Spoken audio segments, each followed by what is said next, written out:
E aí, pessoal, tudo bem com vocês? Pois bem, o nosso assunto de hoje é sobre definição de ângulo, que se encontra lá na página 113 da apostila de vocês. Este conteúdo é um conteúdo que vocês já estudaram em séries anteriores, mas nós veremos agora com outras perspectivas, ok? Pois bem, para começarmos, então ele traz uma definição do que é um ângulo. Então, ângulo é a região do plano limitada por duas semirretas que têm a mesma origem. Então, essa imagem aqui representa essa definição, onde o ponto O, que é esse carinha aqui, ó, onde eu estou com a seta, ele representa o vértice do ângulo. Então, a gente chama ele de origem, e que é a mesma coisa que vértice do ângulo, tá certo? Ele é definido pelo quê? Pelo encontro das duas semirretas. Então, onde que acontece o encontro das semirretas é onde eu chamo de vértice do ângulo, tá? As semirretas são essas duas aqui, ó, OA, que é do ponto O até o A, ó, essa é uma semirreta, e a outra semirreta a gente chama de OB, que vai do ponto O até o B, que são também os lados do ângulo, tá? O AOB, BOA ou O é a representação do ângulo. Vocês podem observar que a letra correspondente ao vértice ela deve ficar no meio. Como assim, professor? Quem que é o ângulo? O A, o O ou o B? É o O. O O que é o vértice do ângulo. Ó, o ângulo está formado aqui. O vértice dele é quem? É o O. Então a letra O fica no meio das outras letras. E ela tem um diferencial, vocês podem ver, ó. Ela tem um acento circunflexo em cima, tá? Que representa isso também. Então ela pode vir desses três jeitos, ó. Eu posso falar que é um AOB, um BOA ou um O, tá? As três formas estão corretas. Pois bem, isso aqui é só para a gente relembrar um pouquinho de definição de ângulo. Como que a gente faz para medir um ângulo? Olha, a medida de um ângulo ela é dada pela medida de sua abertura. Então, nós usamos qual unidade padrão para medir um ângulo? O grau, né? Então, o grau ele é representado pelo quê? Por essa bolinha aqui, ó. Então, por exemplo, aqui, ó, 360 graus.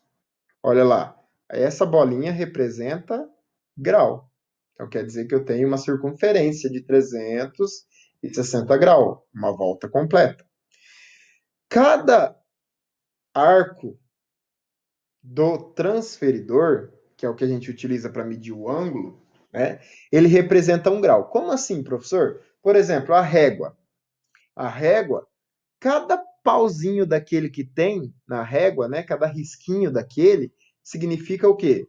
1 centímetro. No transferidor, cada risquinho desse é 1 grau, tá? Então, como que a gente faz para medir o ângulo? Usando o transferidor. Eu não sei se vocês já tiveram contato com o transferidor, mas independente disso, a gente vai aprender aqui como que faz para medir um ângulo usando o transferidor. Pois bem, para medir um ângulo, nós devemos coincidir o ponto de origem dele com o de transferidor. Como assim, professor? Primeira coisa, onde que é o ponto de origem do transferidor? Aqui, ó. Tá vendo? Bem no meio do transferidor. Aqui é o ponto de origem, é onde vai ser o vértice do meu ângulo, tá? Por exemplo, se eu pedir para vocês, eu quero o ângulo de 70 graus. Como que eu vou medir? Olha aqui, se vocês observarem os números de fora, como assim os números de fora? Está indo de 0, 10, 20, 30, 40, 50, 60 até 180. Tá vendo? Eu preferencialmente uso os números de fora. Tem pessoas que usam o de dentro. Tá errado usar o de dentro? Não. Mas é mais simples e mais fácil utilizar os valores de fora. Então, por isso, o professor quer 70 graus. Ah, onde que está o 70 aqui? Aqui. Ah, então eu vou fazer um ponto aqui no 70. Beleza. O outro ponto eu faço aonde? No zero. Acabou? Acabou. Então, para mim achar um ângulo de 70 graus, eu tenho que fazer primeiro o ponto na origem, depois faço um ponto aqui no zero e depois no ângulo que eu estou pedindo. No caso aqui eu pedi o 70, tá? Depois disso, eu tiro o transferidor, né? E aí eu formo as retas, ligando os pontos. Então eu vou ligar aqui, ó, a origem no 0 e a origem ao 70. Tá vendo?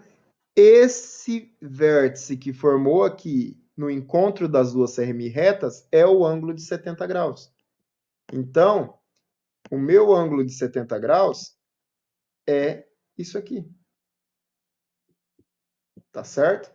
Então, é assim que nós conseguimos medir um ângulo utilizando o transferidor. Para a gente fixar melhor esse conteúdo de hoje, eu vou pedir que vocês façam o exercício número 1 da página 114. Esse exercício tem que ser feito no caderno, porque o espaço que é dado aí na apostila de vocês não é o suficiente, tá ok? Então façam ele no caderno. Não tem necessidade de adicionar esse exercício no Classroom, tá? Por quê? Porque o professor, assim que nós retornarmos para a aula, para a sala de aula, o professor vai fazer a correção, tá ok? Bons estudos para todos vocês, então.